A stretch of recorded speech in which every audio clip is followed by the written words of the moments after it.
জয়, বলো সকলে বলো, করব জয়, আমরা করব জয় নিশ্চয়। আহা বুকের গভীরে আছে প্রত্যয়, আমরা করব জয় নিশ্চয়। ওই স্যার প্রধান শিক্ষক মহাশয়কে এবং সমস্ত শিক্ষকী মণ্ডলীবৃন্দকে যারা এখানে উপস্থিত রয়েছেন প্রত্যেককেই অসংখ্য ধন্যবাদ।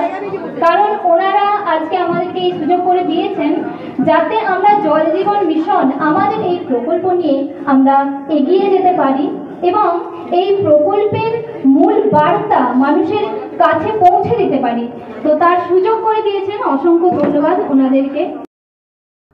সাধারণ মানুষের উদ্দেশ্যে একটাই বার্তা যে জলের যে আমাদের গুরুত্ব আমরা সাধারণ মানুষের উদ্দেশ্যে বললাম এবং বোঝানো দরকার সাধারণ মানুষকে, এবং এই অনুষ্ঠানের মধ্য দিয়ে আমরা সেটা বলার চেষ্টা করলাম যে জলের গুরুত্ব কতখানি, আগামী দিনে পানীয় জলের গুরুত্ব কতখানি, পানীয় জল অপচয় করা যে করলে ভবিষ্যতে আমাদের কত দুর্বিষহ অবস্থার মুখোমুখি হতে হবে সেই উদ্দেশ্যেও আমরা বললাম। এবং আরও বললাম যে জল আপনারা যতটা সম্ভব ব্যবহার করবেন পানীয়র উদ্দেশ্যে বা রান্নার কাজে, অন্যান্য কাজে এই পানীয় জলকে আপনারা ব্যবহার করবেন না বা অপব্যবহার করবেন না, কারণ জল অপচয় করা একদমই চলবে না। কী নাম? আমার নাম সুমন বিশ্বাস, জয়পুর জল জীবন মিশনের জয়পুর ব্লকের আইএসসি টিমের একজন বিসিএমএম। কি বলবেন, আপনাদের তো যে অনুষ্ঠানে আসলেন এবং স্টুডেন্টদের সামনে বক্তব্য দিচ্ছিলেন, কি বলবেন, সাধারণ মানুষকে কি বার্তা দেবেন এই জলের সম্বন্ধে? সাধারণ মানুষকে একটা কথাই বলতে চাই যে ওনারা জলটাকে রান্নার কাজে, খাওয়ার জন্য এবং বাসন ধোয়ার জন্য এই তিনটেভাবেই যেন জলটাকে ব্যবহার করেন। সরকার আমাদেরকে জল দিচ্ছে বলে এই নয় যে আমরা তার বিভিন্নভাবে অপচয় করে যাব, এই কাপড় কাচবো, গরু বাছুরকে গা ধোয়াবো, সেই জন্যে কিন্তু আমাদের এই জলটা নয়। ঠিক আছে, আমাদের খাওয়ার জল হিসাবে খুবই কম জলই আমাদের ভূগর্ভে আছে, সেই জলটাকে আমাদেরকে দেখতে হবে যাতে সেটা অপচয় না হয়, অপচয় যাতে আমরা না করতে পারি। সাধারণ মানুষকে বুঝাবো যে যাতে এই জলটা আমাদের কতটা উপকার, আমরা একটা বিশুদ্ধ জল পান করে আমরা যেন সুস্থ থাকতে পারি, সেইটাই আমরা সাধারণ মানুষকে বোঝাতে চাই। আজকে কি কি অনুষ্ঠান করলেন এখানে? আজকে অনুষ্ঠান হলো বলতে প্রথমে রবীন্দ্রনাথ ঠাকুরকে দিয়ে শুরু করে ওনার গান, কবিতা আবৃত্তি, নৃত্য পরিবেশন অনেক কিছুই হলো। তারপর আমাদের এখানে জল জীবন মিশন সম্পর্কে সুস্মিতাদি গান করলেন, আমিও একটু বক্তব্য রাখলাম আর কবিতা আবৃত্তি করলাম।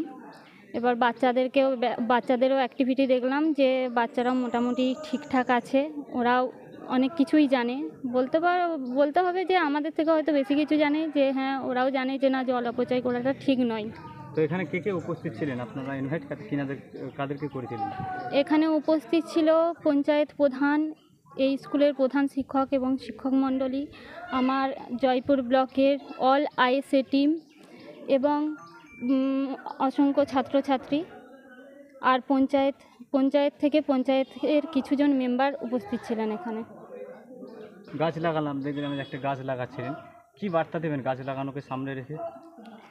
গাছ লাগানোকে সামনে রেখে বার্তা বলতে আমরা তো নিশ্চয়ই বুঝতে পারছি যে আমাদের পৃথিবী একেবারে তাপে, প্রখর তাপে শুষ্ক হয়ে যাচ্ছে, বৃষ্টি হচ্ছে না, কত কষ্ট হচ্ছে, প্রচণ্ড রোদের তাপমাত্রা প্রচণ্ড বেড়ে যাচ্ছে।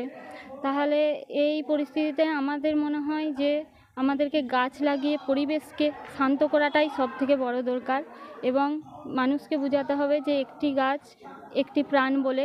আমরা যদি এইভাবে যদি মানুষকে না বোঝাতে না পারি, মানুষ যদি ওরা অসচেতনভাবে যদি কাজ করে, তাহলে আমাদের ভবিষ্যৎ প্রজন্মে আরও হয়তো অনেক খারাপ সময় আসতে পারে, সেই বিষয়ে দেখতে হবে। আমার নাম মৌমিতা চক্রবর্তী, জয়পুর ব্লকের বিপিএম ব্লক প্রজেক্ট ম্যানেজার হিসেবে কাজ করছি।